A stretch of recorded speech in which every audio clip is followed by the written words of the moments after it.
మన శివపార్వతి గారు హాస్టల్ అమీర్పేటలో హాస్టల్ రన్ చేసి ఆవిడ మీద దాడి చేయడం జరిగింది. అసలు ఎందుకమ్మా అంతగా దాడి చేయడం జరిగింది? ఏమైందంటారు? అమ్మా వాళ్ళ బిల్డింగ్ తీసుకున్నప్పటి నుంచి ఇచ్చిన అడ్వాన్స్ కాకుండా ఎక్కువ మొత్తంలో మా చేత ఖర్చు చేయించి ఆ డబ్బులు మా చేత ₹3 ఇన్వెస్ట్మెంట్కి తెప్పించి ఆ తెప్పించిన దానికి ప్రూఫ్లుగా మా దగ్గర వాళ్ళ ప్రామిసరీ నోట్లు చెక్కులు ఇవ్వడం జరిగింది. కొన్నాళ్ళు బొంతు రామ్మోహన్ గారు శ్రీదేవి గారు పెత్తనం చేశారు. తర్వాత వాళ్ళని కాదనుకొని వాళ్ళ బొంతు రామ్మోహన్ గారు బావమరిది, వాళ్ళ భార్య, వాళ్ళ అమ్మగారు కొన్నాళ్ళు పెత్తనాలు చేసుకున్నారు. తర్వాత బొంతు రామ్మోహన్ గారు వదిన గారు ఉంది. ఇక ఆవిడ గురించి మనం ఏం చెప్పుకోక్కర్లేదు తల్లి. మాట్లాడితే పైకి దూకేస్తుంది. నోరు తెరిస్తే నేను సభాముఖంగా చెప్పకూడదు, అవి ఒక ఆడపిల్లలను అనుకునే మాటలు కాదమ్మా, అలాంటి మాటలు మాట్లాడుతుంది.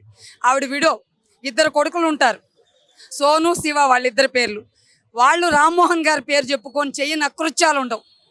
రోడ్డు మీద కలబడి కొట్టేస్తారు అందరిని. నెక్స్ట్ లేడీస్ హాస్టల్లో వచ్చినప్పుడు డైనింగ్ హాల్లో నుంచి వద్దండి, అటు పక్క నుంచి వెళ్ళండి, భోజనం చేస్తుంటారంటే ఏమంటున్నావే, ఇంకా ఆ మాటలు నేను చెప్పలేనమ్మా, మీడియా ముఖంగా చెప్పలేకపోతున్నాను. అలాంటి పదజాలం వాడుతుంది ఆవిడ. నెక్స్ట్ కనీసం చీపుర్లు పెట్టుకున్న, డస్ట్బిన్లు పెట్టుకున్న, ఫినాయిల్ పెట్టుకున్నా కూడా ఎత్తుకొని పోతుంది. ఇంకింతకన్నా చండాలంగా ఆవిడ గురించి మాట్లాడుకోక్కర్లేదు. దాని గురించి విజువల్స్ కూడా మీకు పంపిస్తాను నేను, ఆవిడ పట్టుకెళ్ళి. ఇంతకన్నా దారుణం లేదు.